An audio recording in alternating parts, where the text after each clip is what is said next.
সাহাবীরা জিজ্ঞাসা করেছিলেন যে ইয়া রাসূলুল্লাহ সাল্লাল্লাহু আলাইহি ওয়াসাল্লাম, আপনাকে এত সাপোর্ট দেওয়ার পরে চাচা আবু তালেবের কি কোনোই উপকার হবে না, লাভ হবে না?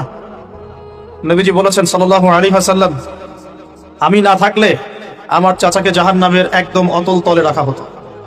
আমার কারণে আল্লাহ রাব্বুল আলামিন তাকে জাহান্নামের উঁচু জায়গায় রাখবেন, জাহান্নামের উঁচু জায়গায় রাখবেন, যেখানে আগুন তার পায়ের গোড়ালি স্পর্শ করবে, এতেই তার মগজ টকবক করে ফুটতে থাকবে। আপনারা কি আমার বাংলা ভাষা বুঝতে পারছেন? এমন কোন সাপোর্ট নাই চাচা দেন নাই।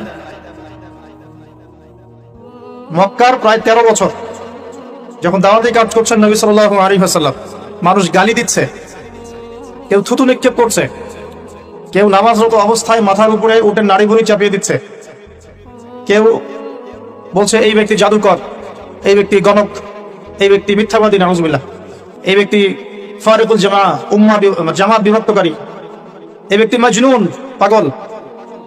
তাকে আগলে রেখেছেন তার চাচা। মানুষ অর্থনৈতিক বয়কট করছে, চাচা আগলে রেখেছেন। 3 বছর সমাজ থেকে বহিষ্কার